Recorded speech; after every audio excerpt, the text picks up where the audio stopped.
Hello all, welcome back to Yashaswini Vamshika cooking and tips అని. ఇలాంటి shopping mall bags కానివ్వండి, plastic covers కానివ్వండి ఇంట్లో వస్తూ ఉంటాయి కదండి. వీటిని అనవసరం చేసి పక్కన పడేస్తూ ఉంటాం కదా. అయితే వీటిని ఉపయోగించి మన మనీని సేవ్ చేసుకోవచ్చు అని. దీన్ని ఇప్పుడు రీయూజ్ ఎలా చేయాలో చూద్దాము. ఫస్ట్ టిప్ని అయితే ఇలాంటి ప్లాస్టిక్ కవర్ ఉంటుంది కదా, ప్లాస్టిక్ కవర్ని అయితే తీసుకుని బ్యాక్ సైడ్ అంటే మొత్తం కట్ చేసుకున్న తర్వాత మన చెయ్యి ఉంటుంది కదండి, మన చెయ్యి ప్రకారం ఒక మార్క్ అయితే చేసేసుకోవాలని. కొంచెం మనకి మరీ దగ్గరికి కాకుండా కొంచెం గ్యాప్ ఉండేటట్లు ఈ విధంగా మార్క్ చేసుకొని చాకును వేడి చేసి చిన్నగా చేస్తూ ఉండాలండి. మన చిన్నగా స్లోగా చేయట్లేదు అనుకోండి, కవర్ మొత్తం కట్ అయిపోతుంది. అలా కాకుండా స్లోగా చేసుకున్నాం ఇక్కడ హ్యాండ్ గ్లౌజ్ అనేది ఈజీగా ఇంట్లో తయారు చేసుకుని హెన్నా పెట్టుకోవడానికి, లేదంటే హెయిర్ డై ఎవరైనా వేసుకోవాలనుకున్నప్పుడు స్పెషల్గా గ్లౌజెస్ వాడుతూ ఉంటారుగా.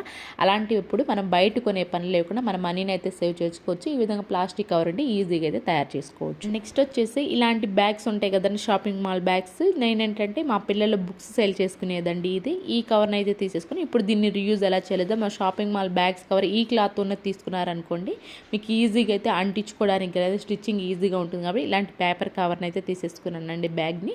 సైడ్స్ ఉంటాయి కదా, సైడ్స్ని రెండింటిని అయితే ఈ విధంగా అయితే కట్ చేసుకున్నాను.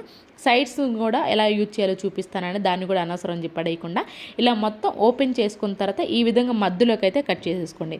మధ్యలో కట్ చేసుకున్న తర్వాత 2 పీసెస్గా అవుతాయి కదండి. ఒక పీసెస్ని అయితే మనకి హ్యాండిల్ కావాలి కాబట్టి ఒక పీస్ దగ్గర నుంచి హ్యాండిల్ని అయితే కట్ చేసేసాను. హ్యాండిల్ కట్ చేయకుండా ఇంకోటి ఉంటుంది కదా, దాని కిందని దీన్ని కూడా అయితే కట్ చేశాను. మనకి కొంచెం గ్యాప్ ఉంటుంది కదా, ఆ గ్యాప్ను కూడా కట్ చేశాను. తర్వాత హ్యాండిల్ తీసిన దాన్ని ఈ విధంగా మధ్యలోకి ఫోల్డ్ చేసి ఇంకోలాగా 2 పీసెస్ లాగా అయితే కట్ చేసుకున్నానండి. అలా కట్ చేసుకున్న తర్వాత మన గ్లూ గన్, మన ఫెవిస్టిక్ కాకుండా గ్లూ గన్ ఉంటుంది కదా, మన స్ట్రాంగ్ అయితే ఉంటుంది. లేదు అంటారా, మీరు ఏంటంటే స్టిచ్చింగ్ కూడా చేసుకోవచ్చు అండి. సూది దారంతో ఈజీగా ఇలాంటి కవర్స్కి ఏంటి అని అంటే మనకి స్టిచ్చింగ్ కూడా ఈజీగా అయితే, లేదా మిషన్ కుట్టు కూడా వేసుకోవచ్చు అండి. నాకు ఇక్కడ గ్లూ అనేది అవైలబుల్లో ఉంది కాబట్టి 3 సైడ్స్ అయితే అంటించేసేసుకోవాలండి. ఇటు సైడు, అటు కింద అండ్ అలానే అటు సైడు 3 సైడ్స్ అంటించేసేసాను. ఆ తర్వాత పైన కూడా చూసారు కదా, ఇంకో పీస్ అయితే ఉంది కదండి, దానికి సరిపోయేలాగా అడ్జస్ట్ అయ్యేలాగా కట్ చేసుకున్నానండి.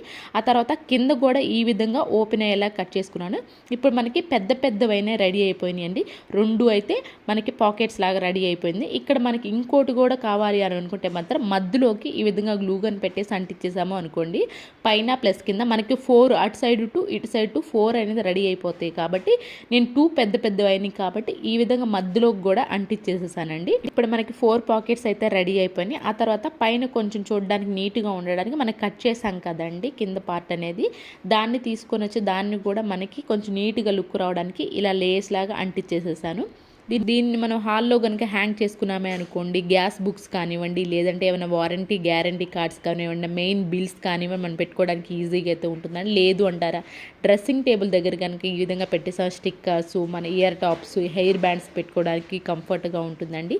మనకి పిల్లలు బుక్స్ షెల్ఫ్ దగ్గర పెట్టేసుకున్నామని ఇలాంటి పెన్స్, లేదంటే స్కెచెస్, క్రేయాన్స్ పెట్టుకోవడానికి కూడా మనకు కంఫర్టబుల్ని బట్టి మనం ఎక్కడ పెట్టుకోవాలంటే అక్కడైతే ఈజీగా అయితే దీన్ని ఉపయోగించుకోవచ్చు. రూపాయి ఖర్చు లేకుండా ఇంట్లో ఉన్న వాటితో మనం ఈ విధంగా హోల్డర్ అనేది తయారు చేసుకోవచ్చు అండి. ప్లీజ్ యూస్ఫుల్గా అనిపించుంటే మాత్రం మీరు ఒక లైక్ ఇవ్వండి.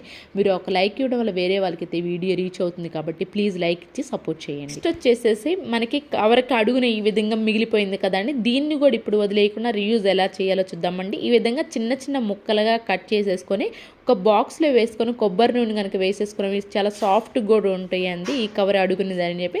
దీన్ని దేనికి ఉపయోగిస్తాం అనుకుంటున్నారా, కొంతమంది ఏంటంటే మేకప్ వేసుకుంటూ ఉంటారు, వాళ్ళు మేకప్ రిమూవల్ ఖచ్చితంగా వాడుతుంటారు. లేదంటే నార్మల్ వాళ్ళైనా సరే ల్యాషెస్కి లైనర్లు కానివ్వండి, లేదంటే కాజల్ కానివ్వండి క్లీన్ చేసుకోండి, మేకప్ రిమూవల్ అవసరమే లేకుండా సింపుల్గా మనకి ఈ కాటన్ కవర్ ఇవి ఉన్నాయి అనుకోండి, దీనిపైన కొబ్బరి నూనె వేసేసి ఎంత మనకి కాస్ట్లీ దాని సరే వాటర్ ప్రూఫ్ అయితే కానీ పోవాలి అనుకున్నప్పుడు మేకప్ రిమూవల్ అవసరం లేకుండా దీంతో కొబ్బరి నూనె వేసుకొని ఈజీగా అయితే వాడేసుకోవచ్చు. ఎక్కువ హార్ష్ కూడా రుద్దాల్సిన అవసరం లేకుండా మనకి ఇంట్లోనే రూపాయి ఖర్చులో మేకప్ రిమూవ్ చేసుకోవచ్చు. ఐ హోప్ ఈ 3 టిప్స్ నచ్చినాయి. నాకు నచ్చితే కనుక ప్లీజ్ అండి ఒక లైక్ ఇచ్చి సపోర్ట్ చేయండి. దానివల్ల వేరే వాళ్ళకి అయితే వీడియో రీచ్ అవుతుంది. ప్లీజ్ లైక్ ఇచ్చి సపోర్ట్ చేయండి. Thank you so much for watching.